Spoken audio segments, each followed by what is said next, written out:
Laszlo Vajda est venu à Beijing pour travailler sur les Jeux Olympiques de 2008. Il ne le savait pas à l'époque, mais plus d'une décennie plus tard, il serait toujours là pour regarder la ville devenir la première au monde à accueillir les Jeux Olympiques d'été et d'hiver. Le rôle de ce responsable hongrois implique tout ce qui concerne les opérations, de la conception des villages des athlètes à l'organisation du déplacement des équipes et des supporters entre les différentes zones. Oui, il y a le train à grande vitesse, mais si nous pensons aux millions de personnes qui doivent se déplacer dans un laps de temps très court pour assister à des événements ou les organiser, ce n'est pas si simple. Laszlo Vajda est cependant particulièrement préparé à relever ce défi. Il fait en effet partie du mouvement olympique depuis 30 ans. Mais 2022 apportera un nouvel ensemble de difficultés et parmi elles, une pandémie mondiale. C'est pourquoi son équipe suivra de près les mesures adoptées aux Jeux de Tokyo cette année. Est-ce que ça va marcher? Personne ne le sait. Comment vont-ils faire? Personne ne le sait. Qu'est-ce qui pourrait émerger pendant leurs jeux avec les athlètes, les entraîneurs, le personnel?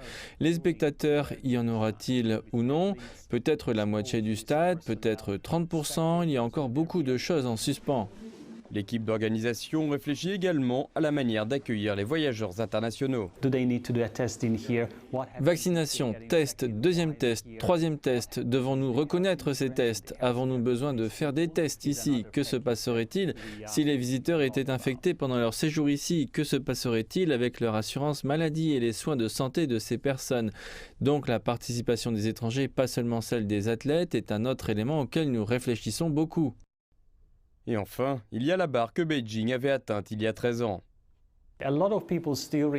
Beaucoup de gens se souviennent encore de 2008. Le niveau d'attente pour la Chine pour Beijing 2022 est très élevé, mais je suis convaincu que nous serons à la hauteur.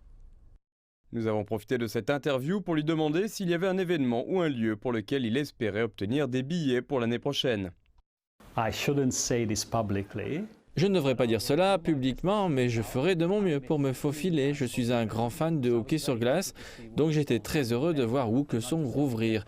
Et pas seulement rouvrir, mais y rapporter le hockey sur glace.